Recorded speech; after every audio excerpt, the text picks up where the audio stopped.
Next topic is pedigree analysis. Basically pedigree analysis में हम ये पढ़ते हैं, ये एक फैमिली चार्ट है जो कि नेक्स्ट जनरेशन में पास ऑन हो रही है। तो यहाँ पर जो ये पेडिग्री एनालिसिस है, इसको हम क्या कहते हैं, फैमिली ट्री या फिर फैमिली चार्ट बोल सकते हो आप, टू स्टडी द डिसीजेज। इसमें हम किसको स्टडी करते हैं, डिसीज़ को स्टडी करते हैं। ठीक है, तो यहाँ पर हम ये पढ़ेंगे कौन सी डिसीज़ जो पास ऑन हो रही है नेक्स्ट जनरेशन में। देखो, हम यहाँ पे कुछ सिम्बॉल्स को स्टडी करना है। अगर इस तरीके का कोई साइन दिख रहा है, आपको बुक में भी मेंशन है ये, तो ये मेल के बारे में बात कर रहा है। ये है तो फिर फीमेल, और यहाँ पर ये इस तरीके से लाइनिंग आ रही है बीच में, तो ये मैटिंग, मतलब यहाँ पे सेक्सुअल जो इंटरकोर्स होता है उसको रिप्रेजेंट कर रहा है। अगर डबल लाइन है तो ये आपके जो रिलेटिव्स वगैरह हैं, ठीक है, जो क्लोज रिलेटिव्स हैं उनके बीच में यहाँ पर मैटिंग बता रहा है ये।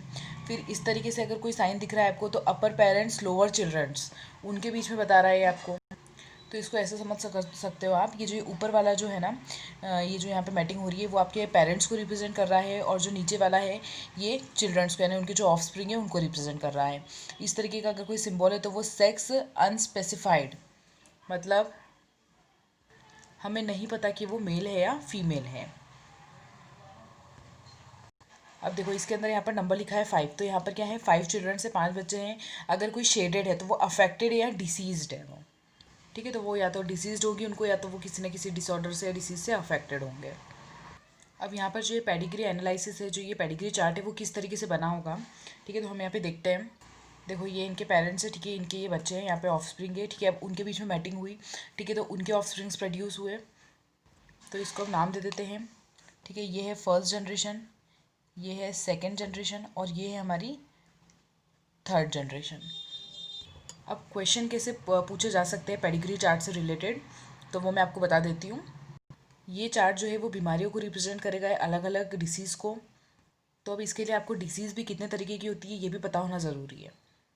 तो 2 तरीके की डिसीज़ होती है, एक होती है आपकी ऑटोसोमल और एक होती है आपकी सेक्स लिंक्ड। तो यहाँ पर जो ऑटोसोमल है, सबसे पहली बात तो कि हमारी बॉडी के अंदर टोटल नंबर ऑफ क्रोमोसोम्स कितने हैं, 44 हैं। 44% में से जो 44 क्रोमोसोम्स होते हैं वो ऑटोसोमल होते हैं। लेकिन जो सेक्स क्रोमोसोम है वो कौन सा है, एक्स और वाई है। मैं आपको बता दूँ, Y number of chromosomes contain minimum number of genes, मतलब जो वाई नंबर ऑफ क्रोमोसोम्स होते हैं उनके ऊपर सबसे कम जीन्स होते हैं, और वाई के ऊपर जो जीन प्रेजेंट होता है उसको हॉलैंड्रिक जीन्स कहा जाता है। एच मैं लिख देती हूँ यहाँ पर, ठीक है, हॉलैंड्रिक जीन्स कहा जाता है। ठीक है, तो जब भी मैं सेक्स लिंक्ड क्रोमोसोम्स के बारे में बात करती हूँ तो हम एक्स क्रोमोसोम्स के बारे में बात कर रहे हैं, नॉट वाई। क्यों, क्योंकि मैंने अभी आपको बताया कि वाई के ऊपर minimum number of genes present होते हैं। अब उसी तरीके से क्या होता है, डोमिनेंट और रेसेसिव होता है। मैंने आपको पहले भी बताया, फिर से बता रही हूँ, जो डोमिनेंट होता है वो हर जगह पे अपने आप को कम्प्लीटली एक्सप्रेस करता है, लेकिन जो रेसेसिव फीचर होता है वो सिर्फ और सिर्फ होमोजाइगस कंडीशन में ही अपने आप को रिप्रेजेंट करेगा। इसका मतलब ये कि अगर कोई ऐसी बीमारी है जो हर जनरेशन में अपने आप को कम्प्लीटली एक्सप्रेस कर रही है, तो फिर वो डिसीज़ क्या होगी, वो डिसीज़ होगी डोमिनेंट। लेकिन कोई ऐसी बीमारी है जो जनरेशन स्किप हो रही है, तो अब देखते हैं। देखो, अब यहाँ पर इस तरीके से मैं कर देती हूँ, ठीक है। तो अगर हम देखें तो इस जनरेशन में भी कोई ना कोई डिसीज़ है, सेकेंड जनरेशन में भी डिसीज़ है, और थर्ड जनरेशन में भी डिसीज़ है। तो अगर ऐसी कोई बीमारी होगी जो हर जनरेशन में अपने आप को कम्प्लीटली एक्सप्रेस करेगी, तो इस तरीके की डिसीज़ कहलाती है आपकी डोमिनेंट। लेकिन अगर ऐसा हो कि आपको फर्स्ट जनरेशन में कोई डिसीज़ नहीं दिख रही है, सिर्फ सेकंड और थर्ड जनरेशन में ही डिसीज़ दिख रही है, तो वो डिसीज़ कौन सी होगी, वो रेसेसिव होगी, क्योंकि जनरेशन स्किप हो गई है यहाँ पर। ठीक है, तो डोमिनेंट का मतलब क्या होता है, नो जनरेशन गैप, और रेसेसिव का मतलब होता है जनरेशन गैप। अब आप ऑटोसोमल और सेक्स लिंक के अंदर कैसे डिफ्रेंशिएट करोगे। देखो, जो ऑटोसोमल जो बीमारियां होती हैं वो उसमें 50-50 चांसेस होता है कि वो लड़का या लड़की दोनों में जाएंगी। देखो, अब यहाँ पर जो एक्स एक्स और एक्स वाई, जो एक्स एक्स है वो फीमेल है और एक्स वाई क्या है, वो नॉर्मल मेल है।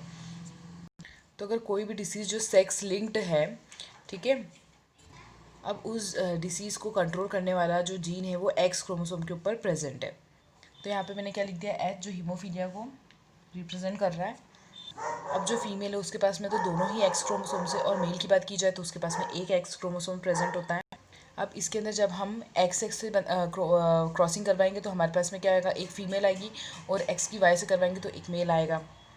तो इसमें ये होता है कि अगर वो एक्स फीमेल का है और अगर वो क्रॉस हो रहा है मेल के साथ में और वो एक्स वाई बना रहा है, तो वो जो डिसीज़ होगी वो किसको होगी, मेल को होगी, मतलब लड़के को होगी। अब इसका रीज़न ये है कि जो फीमेल है उसके पास में 2 नंबर ऑफ क्रोमोसोम्स प्रेजेंट है, और अगर एक एक्स कोई क्रोमोसोम है उसके अंदर कोई कोई जीन ऐसा आ भी जाए, डिसीज़ का जीन कोई आ भी जाए, तो दूसरा जो एक्स है वो कंपनशेट कर सकता है।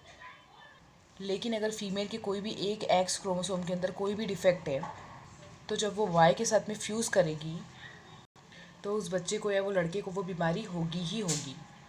और उसका रीज़न ये है कि मेल के अंदर एक ही एक्स क्रोमोसोम प्रेजेंट होता है।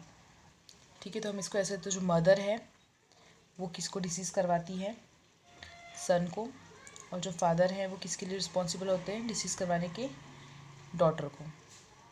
ठीक है, जितनी भी बीमारियां होती हैं उनके अंदर जनरली क्रिस क्रॉस पैटर्न ही होता है। मींस मदर रिस्पॉन्सिबल होती है सन को डिसीज़ करवाने में और फादर रिस्पॉन्सिबल होते हैं डॉटर को डिसीज़ करवाने में। ठीक है, तो जो सेक्स लिंक जो होती है वो क्या होती है, जनरली रेसेसिव होती है। कैसे पता चला, ये समझ में आ गया ना। अगर फर्स्ट जनरेशन में गैप है और बाकी की 2 जनरेशन में वो डिसीज़ है तो वो क्या है, रेसेसिव है। लेकिन अगर तीनों के अंदर है तो वो क्या है, डोमिनेंट है।